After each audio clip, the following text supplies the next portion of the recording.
자, 학우 여러분 반갑습니다. 에베소서 강해와 설교 제4장 성도 가정의 세 가지 관계들에 대한 가르침입니다. 에베소서 5장 22에서 6장 9절까지 이르는 긴 가르침인데요. 아마도 에베소서에서 현대 독자들에게 가장 해석하기 어려운 본문이 아닐까라는 생각이 듭니다. 왜냐하면 그 내용 자체가 1세기 어떤 그런 1세기 배경으로 기록되어졌기 때문에 우리 21세기 독자들에게는 너무 보수적으로 그 메시지가 보이기 때문입니다.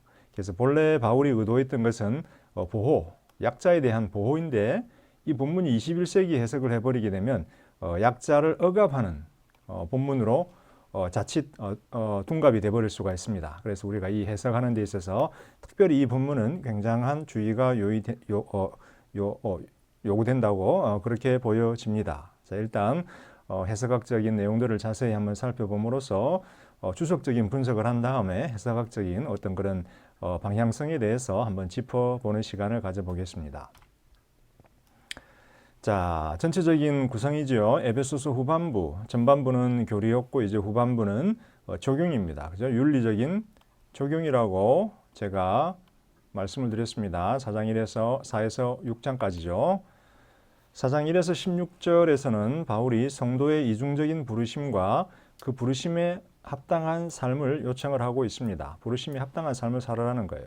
그리고 그에 대한 5가지 주제가 계속해서 이렇게 전개가 되고 5가지 주제가 제시가 됐는데요. 저희가 지금 순차적으로 하나씩 살펴보고 있습니다. 하나님을 기쁘게 본받는 삶, 주를 기쁘게 하는 삶, 성령의 지혜를 따라 사는 삶. 이렇게 저희가 지난 시간까지 살펴보았고요. 오늘은 성도 가정의 세 가지 관계들에 대한 가르침에 대해서 살펴볼 것입니다. 그리고 다음 주에는 영적 전투에 대한 가르침을 저희가 살펴보도록 하겠습니다. 자, 5장 21절에서 바울은 지혜를 따라 사는 삶, 성령 충만한 성도들, 성령의 지혜를 따라 사는 성령 충만한 성도들의 특징들 중에 하나로 그리스도를 경외함으로 상호 복종하라라고 했습니다. 그리스도를 경외함으로 상호 복종하라.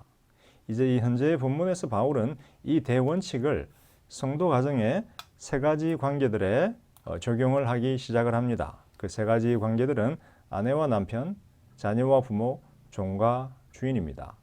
흥미로운 것은 가르침의 대상이 이렇게 약자 먼저, 그 다음 강자 다음 이런 식으로 가르침의 대상이 지칭이 되고요. 그 다음에 그들에 대한 각각의 사람들에 대한 가르침의 내용이 전개가 되고요. 그 다음에 이유 혹은 동기가 기독론적으로 확장된 형태로 제시되고 있습니다. 그래서 대상이 선정이 되고 내용이 전달된 다음에 이유가 바울에 의해서 제공이 되는데요. 그 이유는 기독론적으로 확장된 형태로, 다시 말하면 주 안에서 혹은 주를 경외함으로 이렇게 행동해라 라고 한다는 겁니다. 이게 바로 현재 본문에서 드러나는 바울 신학의 굉장히 중요한 특징입니다. 바울 신학의 특징은 기독론적이다라는 것입니다. 성도 가정에 대한 세 가지 관계들 뿐만 아니라 믿음, 그다음에 하나님의 백성됨, 구원, 성령, 모든 주제들을 바울은 기독론적으로 재해석해 나갑니다. 그래서 기독론적인 엣지라고 할 수 있죠. 주 안에서 이 표현이 바로 바울 신학의 핵심입니다. 어떤 사람들은 이신칭의 아니냐 그러는데 이신칭의도 주 안에서라고 하는 개념 속에 포함되는 것입니다. 자, 분량적인 측면에서 한번 살펴보면요. 아내와 남편은 12절, 자녀와 부모는 4절, 주인과 종은 5절입니다. 물론 이 절이라고 하는 것은 후대의 어떤 그런 수도사에 의해서 정해진 것이기 때문에 우리가 크게 절대적인 기준이 될 수 없습니다. 상대적으로 그냥 한번 살펴보시면 제일 분량이 많은 게 아내와 남편에 대한 가르침이다라고 하는 것을 알 수 있고요. 아내는 3절인데 반하여 남편은 9절입니다. 다시 말하면 바울이 지금 이 성도 가정의 세 가지 관계들에 대한 어떤 그런 가르침에서 제일 타겟으로 삼고 있는 분이 남편입니다. 남편은 여기도 들어가지요. 그죠? 부모. 그 다음에 여기 주인도 들어가지요. 부모 속에 포함되고 주인 속에 포함됩니다. 남편이고. 그래서 어떻게 보면 남편에 대한 가르침이 지금 이 성도들 가정에 대한 가르침의 핵심 타깃이다라고 하는 것입니다. 남편의 권위가 절대 권위가 되지 말고 상대적인 권위가 될 것을 바울은 원하고 있습니다. 이 말은 이러한 바울의 의도를 우리가 21세기에 적용할 때 이 바울의 의도를 심각하게 고민하고 고려해 보아야 한다라는 것입니다. 전개 방식은 사회적 약자에 대한 가르침을 먼저 전개를 합니다. 그죠? 부인, 자녀, 종에 대한 이야기를 하고 그 다음 사회적 강자에 대한 가르침을 전달하죠. 남편, 부모, 주인. 여섯 무리에 대한 권면을 전달할 때 각각의 권면들에 대한 이유를 주 예수와의 관계를 통해서 상세히 전달합니다. 주 예수와의 관계를 통해서 상세히 전달합니다. 이 말은 무슨 말이냐면 주 안에서 비친 성도들의 모든 관계들도 주 안에서 결정이 된다라고 하는 것입니다. 다시 말하면 가정의 그죠? 여러 관계들도 주 안에서라고 하는 표현 속에서 주님과의 관계 속에서 다 재해석되고 재규정된다라는 것입니다. 예수의 주되심이 성도들의 모든 사회적 관계망을 규정하는 근본적인 근거가 됩니다.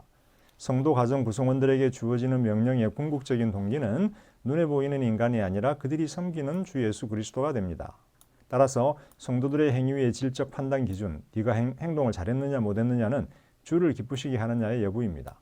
다시 말하면 남편이 아내에게, 아내가 남편에게, 그다음에 자녀가 부모에게, 부모가 자녀에게, 종이 주인에게, 주인이 종에게 하는 행동들의 근거는 과연 네 행동이 주를 기쁘시게 하느냐라고 하는 것입니다. 이게 지금 핵심입니다. 이게 핵심 원칙입니다. 자, 가정규례와 스토아 철학 그리고 헬라식 교육.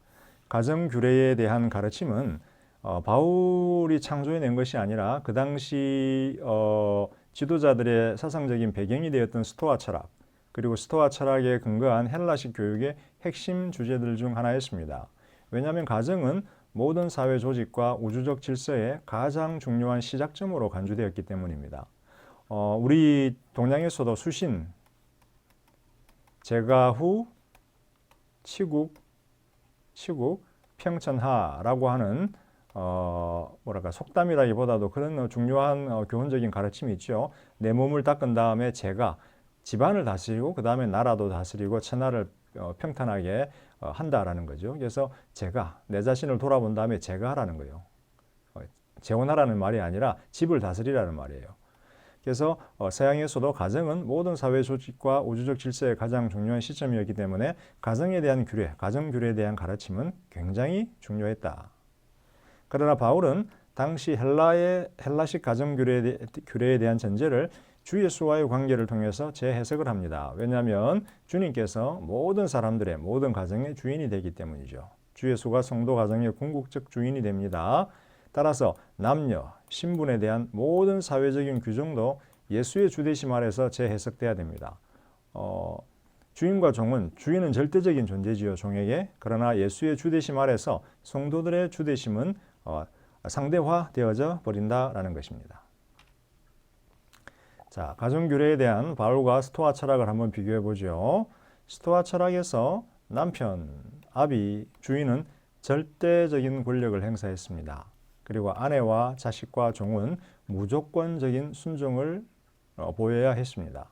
남편은 아내에게 명령할 수 있었고요. 자식을 처벌할 수도 있었고요. 종을 죽일 수도 있었고 형벌을 내릴 수도 있었습니다. 초법적 권한입니다. 초법적 권한.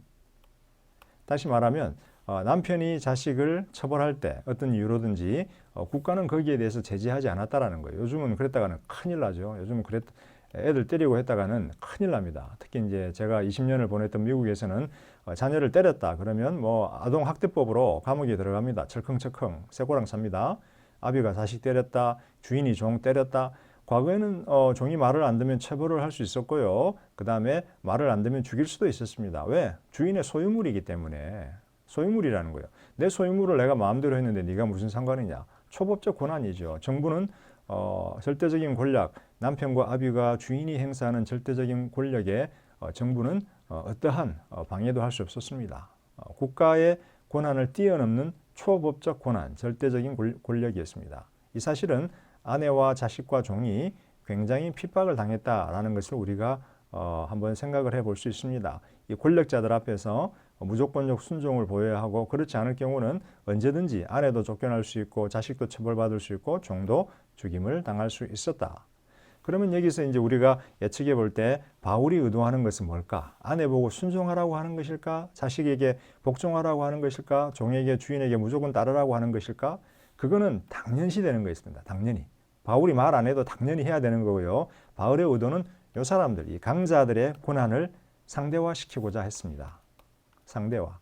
너무 많은 절대적인 고난을 가지고 있다는 것, 초법적 고난을 가지고 있다는 것. 이 고난을 어떻게 상대화할까요? 주 안에서 너희 위에 주님이 계시다. 주님이 보고 있으니까 너네의 고난이 초법적 고난이 될 수 없다. 상대적인 고난이 되어야 한다라는 겁니다. 요 바울의 의도를 우리가 현대에 이 본문을 적용할 때 좀 주의 깊게 마음에 염두에 두어야 합니다. 그 반대로 해석을 해버리면 안 됩니다. 바울은 강자들에 대한 권력을 상대화시키는 데 초점을 맞추고 있는데 현대 이 본문을 적용하면서 약자들에게 무조건적 순종을 요구하는 거. 부인 순종해, 자식 순종해, 종 순종해. 요거는 바울의 의도와 약간 다른 방식으로 본문을 해석하는 것이다라고 우리가 볼 수 있습니다. 그래서 21세기의 해석에 있어서는 조금 섬세한 해석학적인 주의가 필요하다. 바울의 같은 경우는 인간의 절대 권력이거든요. 모두 주님의 권위 아래서 상대적 권력이 된다라고 하는 것을 알려줍니다. 네가 남편이고 아비고 주인이라 할지라도 함부로 네 아내와 자식과 종에게 함부로 행동해서는 안 된다라는 겁니다. 왜? 주님이 우리 모두의 주인이기 때문이다라는 겁니다. 따라서 성도들 간에는 어느 한쪽의 일방적 희생과 복종이 아닙니다. 상호 돌보고 섬기며 세워주는 관계가 요구되는 것입니다. 그래서 이러한 원칙을 우리가 21세기에 생각해 보라라는 겁니다. 그리고 몸된 교회, 주 예수의 몸된 교회를 세운다라는 대전제 아래서 가정의 규례도 이해가 되어야 합니다. 왜냐하면 아내나 자식이나 종이나 남편이나 아비나 주인이나 다 궁극적으로 몸된 교회의 지체들이기 때문입니다. 몸된 교회의 지체들을 상호 섬기며 돌봐주라고 바울이 앞에서 교훈을 했습니다. 그죠? 이게 대원칙이에요. 이 대원칙 속에서, 대전제 속에서 가정의 규례도 이해되어야 한다라는 것입니다. 자, 이처럼 가정 규례에 대해서 바울이 혁신적으로 해석할 수 있게 된 근거는 뭘까요? 그 당시 1세기 당시 헬라인들의 가정 규례에 대한 해석과 달리 바울의 해석은 굉장히 혁신적이었습니다. 이런 혁신적인 해석을 가져오게 된 근거가 무엇이었을까? 자, 제가 한 5가지 정도를 이렇게 적어봤는데요. 성도들의 사회적인 신분, 주인이냐 종이냐, 지위, 남자냐 여자, 아버지냐 자녀냐, 혹은 뭐 장군이냐 평민이냐 귀족이냐, 혹은 성별 남자냐 여자냐, 이런 사회적인 신분과 지위와 성별과 무관하게 성도들은 모두 그리스도의 몸된 교회의 구성원들입니다. 상호 세워주어야 할, 상호 돌보고 세워주어야 할 의무를 가지고 있다는 거예요. 제가 적어놨네요. 성도들은 상호 복종과 섬김을 통하여 서로를 세워주어야 할 의무를 지고 있습니다. 주인이 종을 무조건 복종해라라고 하는 게 아니라 주인도 종을 성도라면 세워주어야 할 의무를 지게 된다는 겁니다. 그리고 세 번째는 이 땅에서 소유한 성적, 신분적, 가족적 위치들은 모두 이 땅에 제한된 한시적인 현상입니다. 다시 말하면 영원한 주인도 종도 아내도 남편도 없다라는 거예요. 우리가 하나님 나라에 들어가는 순간 위의 모든 세상적 구분과 차이들은 다 사라져 버립니다. 그죠? 하나님 나라에서는 남녀가 구분이 없지요. 다 천사들과 같은 존재들이기 때문에. 아비와 자녀가 없지요. 다 성도들이 돼버리기 때문에. 주인과 종도 없습니다. 다 성도들이기 때문에. 그죠? 다 성도들입니다. 뭐 여기서 주인이고 여기서 종이었다라고 해서 하늘나라 가서까지 주인과 종이 되지 않습니다. 그런 세상적 구분들은 다 사라져버리는 일시적 현상이기 때문입니다. 이 땅에서만 의미 있는 일시적인 현상이라는 거예요. 반면에 성도됨, 야, 너도 성도, 나도 성도, 우리는 모두 몸된 예수 그리스도의 교회를 구성하는 성도됨, 그리고 우리를 향한 예수님의 주권, 이것들은 영원히 지속될 항구적 실체입니다. 하나님 나라 가도 우리는 성도일 거고요. 하나님 나라 가도 예수님의 주권 아래 우리는 살아가야 하기 때문입니다. 이것들 여러분이 조금 잘 숙지를 하셨으면 좋겠습니다. 자, 가정규례에 대한 바울의 해석에는요, 그런데 종말론적 긴장이 존재하게 됩니다. 종말론적 긴장을 한마디로 이미 우리 가운데 왔지만 그러나 아직 그 완성은 성취되지 않았다라고 하는 것입니다. 그래서 제가 흔히 이제 이렇게 그리지요. 하나님 나라, 예수님의 초림 때 하나님 나라가 왔고 하나님 나라가 계속이 됩니다. 근데 재림의 때까지는 이 세상에 어떤 그런 역사도 진행이 된다라는 거예요. 그래서 우리는 3번 요 사이를 살고 있어요. 하나님 나라도 경험하면서 세상 나라도, 세상의 역사도 동시에 경험하고 있다라는 겁니다. 그래서 우리가 이 땅에 현재 이 순간을 살고 있기 때문에 하나님 나라는 100%고 인간의 역사는 무의미해라고 하는 것은 바울의 해석을 곡해하는 것이 됩니다. 현재는 이 인간의 역사에 대한 부분적인 인정이 요청되고 있다라는 거죠. 종말론적인 긴장. 성도들이 주 안에서 소유하게 된 항구적 정체성에 기반하여 기존의 모든 사회적 관계들은 재해석이 되어야 합니다. 즉 하늘로부터 내려온 하나님 나라의 실체가 기존의 사회적인 전제나 여러 가지 정체성에 대한 어떤 그런 이해를 완전히 재해석하게 만듭니다. 왜냐하면 이것이 항구적인 실체, 영원히 지속될 것이고 이것은 일시적인 현상이기 때문입니다. 우리의 성별, 신분, 남녀 차이, 주인과 종은 다 이 일시적인 인간의 역사에 포함되어 있는 것이기 때문입니다. 재해석에 따른 새로운 관계 이해는 성도들에게 모두 새로운 행동 양식을 요구합니다. 내가 부리는 종이 하나님의 성도이고 하나님 나라에서 영원히 나와 함께 교제할 것이고 하나님을 찬양할 백성이다라고 하는 사실은 현재 이 땅에서 내가 나의 종을 다른 관점을 가지고 다루어야 한다. 마음대로 학대하거나 패서는 안 된다라고 하는 것을 우리에게 알려줍니다. 새로운 행동 양식이 요청된다라는 거죠. 사회적 관계들에 대한 재해석과 새로운 행동 양식은 성령의 지도 아래서 행해집니다. 우리가 지금 성령의 지혜를 따라 살아라 그랬잖아요. 앞에 부분에서 성령의 지혜를 따라 성령 충만한 성도들이 바로 상호 그리스도 안에서 그리스도를 경외함을 가지고, 즉 성령 충만한 자들이 그리스도를 경외함 속에서 모든 사회적 관계망들을 재해석하게 되는 겁니다. 그래서 이러한 재해석, 새로운 행동 양식은 다 성령 충만, 즉 성령의 지도 아래서 행해진다.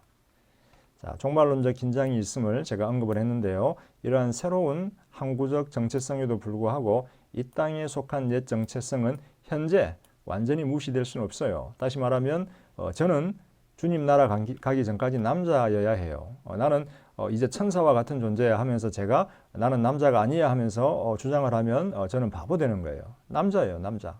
그리고 저는 교수로서 활동을 할 거고요. 남편으로서 어떤 그런 기능도 할 것이고요. 아비로서의 기능도 할 거예요. 나는 이제 하나님 나라 속한 자니까 내 자식한테 나는 네 아버지 아니야 라고 팽개치면, 자식을 팽개치면 큰일 나죠. 부인한테 야, 나는 이제 천국 가는데 너랑 나랑 관계는 더 이상 남편 아내 관계가 아니야 이러면 이거 큰일 나게 되는 겁니다. 그죠? 이 땅에 속한 정체성은 현재 완전히 무시될 수 없는 겁니다. 부분적으로 인정을 해야 되는 거고요. 다만 우리의 옛 정체성은 예수의 주되심 아래서 성령의 인도 아래서 상대화되어야 하고요. 그 다음에 상대화된 상태에서 재해석되어야 한다라는 겁니다. 다시 말하면 제가 한 아이의 아버지지만 제 아들은 저에게 아들이기 이전에 영원한 성도고 하나님 나라에 함께 기업을 물을 동력자, 영원한 성도라는 거예요. 부인도 마찬가지고요. 우리 학생들도 마찬가지입니다. 제가 뭐 교수이기 때문에 여러분들 권위 위에 존재하는 자가 아니죠. 잠깐 저는 교수로서 어떤 그런 기능을 하도록 하나님께 역할을 맡은 바 되었습니다. 여러분들을 가르치라고. 그러나 영원한 교수, 영원한 학생은 없어요. 하늘나라 가면 저나 여러분이나 다 성도가 됩니다. 따라서 제가 교수라고 하는 직분을 가지고 있기 때문에 여러분들을 뭐 핍박하거나 혹은 여러분들 위에 군림하는 존재가 되어서는 안 됩니다. 여러분들을 섬기는 존재가 돼야지요. 주 예수의 이름으로 주를 위해서 주님 대신 섬기는 존재가 되어야 한다. 재해석이 되고 상대화되어야 되는 거예요. 모든 권력은. 자, 이제 성경 본문을 부분적으로 한번 살펴보면서 몇 가지 관점에 대해서 여러분들에게 한번 말씀드리려고 합니다. 남편과 아내 간의 관계가 첫 번째인데요. 자, 아내들은 이렇게 요만큼입니다. 남편들은 요만큼이에요. 그죠? 요만큼이에요. 그 다음에 결론이죠. 그럼에도 불구하고 요거는 그리스도와 교회의 연합. 다시 말하면 그리스도와 교회의 연합이 바로 근거가 된다는 거예요. 남편과 아내에 대한 어떤 그런 가르침의 이유 혹은 근거가 돼요. 근데 이 보세요. 딱 여기는 3.1절. 그럼 여기는 뭐예요? 8절. 여기는 3.2절 정도. 벌써 분량에서 차이가 나는 거예요. 지금 바울의 진정한 타겟은 이 사람이에요. 남편들이에요. 뭐 본문은 여러분들이 한번 천천히 읽어보시고요. 자, 남편과 아내 간의 관계는 성도 가정의 가장 근본을 이룹니다. 남편은 그리스도가 교회를 사랑하여 자신을 희생했듯이 아내를 향한 헌신적 사랑으로 아내를 돌보아야 합니다. 요거 무서운 말이에요. 우리는 흔히 아내한테 이 본문을 적용을 시키기를 좋아해요. 야, 순종해. 근데 남편한테 적용을 하면 어떻게 돼요? 그리스도가 교회를 위해서 자신을 희생하고 죽었듯이 너도 아내를 사랑으로 돌보면서 아내를 위해서 희생하고 죽어야 된다라는 말이에요. 이게 무서운 말이잖아요, 이거. 어떤 남편이 이거 좋아하겠어요? 사실은 남편에 대한 도전이에요. 아내는 교회가 그리스도에게 순종하듯 남편에게 순종하고 남편을 존중해야 한다. 1세기에 이건 당연한 것이었어요. 가르칠 필요가 없어요. 모든 사람이 다 요거를 알아요. 모든 여자들이 다 알아요. 1세기에. 순종과 복종과 존중이 필요하다는 거. 근데 남편이 희생해야 된다? 요거는 1세기에 아무도 받아들일 수 없는 파격적인 메시지였어요. 남편은 다스려야 되는 존재예요. 1세기에서. 남편은 다스림의 주체고요. 가정을 다스려야 되는 존재지 희생하고 돌보고 사랑해야 된다? 요 메시지는 1세기 사람들에게 충격의 메시지예요. 충격. 요거는 당연한 거고. 자, 남편과 아내 간의 관계의 모델은 그리스도와 교회 간의 관계입니다. 현재에서 본문에서 바울은 남편의 권위를 세워주는 것보다도 사실은 남편의 권위를 깎아내리고 있죠. 따라서 아내의 보호에도 초점을 맞추고 있습니다. 그죠? 남편의 권위를 상대화시켜서 아내를 존중시키고 있다는 거예요. 21세기에 이 본문을 어떻게 적용할까요? 21세기는 1세기는 남녀 차별이 존재했던 시기고 21세기는 남녀 평등이잖아요. 그죠? 남녀 차별이고 남녀 평등인데 1세기 본문을 문자 그대로 적용해버리면 여자에 대한 억압이 돼버리는 거예요. 그래서 우리는 21세기 남녀 평등의 사회에서 이 본문을 어떻게 해석을 할까? 그것에 대해서 고민을 해봐야 되는 거예요. 근데 근본적인 원칙은 아내의 보호에 있다. 그리고 남편의 고난의 상대화에 있다라고 하는 근본적인 원칙을 염두에 두면서 이 본문을 우리가 21세기에 적용을 해보아야 합니다. 자, 제가 적어놨네요. 시대적 전제에 대한 고려와 더불어 해석학적인 창의성이 필요하다는 거예요. 엄격한 남존 여비 사회에서요. 1세기, 21세기는 평등의 시대예요. 주를 경외하듯이 남편을 경외한다는 것이 어떻게 21세기에 적용될 수 있는지에 대한 고민이 필요한데요. 그것은 제가 하는 것이 아니라 우리 학우들이 해보셔야 됩니다. 그러나 부부관계의 원칙이 그리스도를 향한 사랑과 경외와 순종이라는 사실은 변하지가 않아요. 고대에도 그렇고 현대에도 그렇고 그리스도를 향한 사랑, 경외, 순종, 그리스도를 향한 우리의 신앙의 자세가 바로 우리의 남녀 간의 관계, 가족 관계의 해석의 근본이다. 요거는 변하지 않습니다. 자, 그런데 본문은 남편의 권위에 대한 강조가 아니죠. 현재 본문은 아내의 보호라는 바울의 진짜 의도가 담겨 있는데 이 바울의 진짜 의도를 어떻게 현대에 적용할지에 대해서 우리는 고민해 보아야 합니다. 여러분이 고민해 보셔야 합니다. 자, 두 번째 부모와 자녀 간의 관계입니다. 자녀들은 이렇게 해야 됩니다. 공경해야 되고 순종해야 됩니다. 장수할 거라 그러네요. 아버지들은 자녀들을 노엽게 하지 말고 주의 교훈과 훈계로 양육하십시오. 자, 저도 이 본문을 보면서 많은 도전을 느낍니다. 자녀는 주님 안에서 부모에게 순종하고 부모를 공경해야 돼요. 고대도 그렇고 현대도 그렇고 이거는 당연한 거예요. 부모들은 자녀들을 경록케 하지 말고 주의 교훈과 훈계로 양육하라. 이게 진짜 어려운 거예요. 바울이 진짜 볼 때 이게 진짜 어려운 거예요. 이거는 뭐 어떻게 보면 당연한 건데 이게 진짜 어려운 거죠. 왜냐하면 자녀들이 말 안 들으면 손이 먼저 가고 매가 많이 가요. 그죠? 마음으로 때리기도 하고 몸으로 때리기도 하고 고대도 그랬고 현대도 그렇고 마찬가지예요. 근데 바울은 경록케 하지 말라라는 거예요. 자녀들 경록케 하지 말고 주님의 교훈과 훈계로 양육하라. 내 자신이 먼저 주님의 교훈과 훈계로 양육되고 내 마음이 통제가 돼야 되는 거죠. 그러니까 부모가 자신의 마음을 통제하고 주님의 교훈과 훈계로 양육하라는 거예요. 자녀가 얼마나 속썩여요. 그죠? 여러분 중2 때부터 중2 병도인데 지금은 중2가 아니라 뭐 유치원 때부터 속을 썩이니까 얼마나 자녀가 속을 썩입니까? 그죠? 화난다고 막 화내지 말고 주의 교훈과 훈계로 양육하라는 거예요. 자녀들의 불순종과 부모들이 자녀들을 경록케 하는 것은 고대와 현대 사회 모두 깨어진 관계들의 주요 원인이 됩니다. 관계들이 깨어지는 원인이 됩니다. 헬라 사회 부모들은 자녀들을 처벌할 수 있는 초법적 권한이 있어요. 현대와 달라요. 그러나 자녀들이 말 안 듣는다고 때리거나 호적에서 파지 말고 성도 가정이 유지되는 원칙은 주의 교훈과 훈계라는 거예요. 여기에는 지금 바울이 우리에게 영적인 시각을 요구하고 있어요. 그거는 뭐냐면 눈에 보이는 부모님은 하나님을 대신하는 분이고요. 자녀는 하나님이 맡기신 하나님의 자녀들이에요. 내 자녀가 아니라는 거예요. 그죠? 이 사실에 대한 자각을 하고 주님이 이들에게 어떻게 가르쳐 주시기를 원하고 어떻게 훈계하고 교훈하시기를 원할까를 고민해 보라는 거예요. 우리 부모들에게. 자녀들은 물론 순종하고 부모를 공경해야 돼요. 우리의 부모에게 순종하고 공경해야 합니다. 이제 세 번째 주인과 종 간의 관계인데요. 종들아, 주인들아 이렇게 이야기하죠.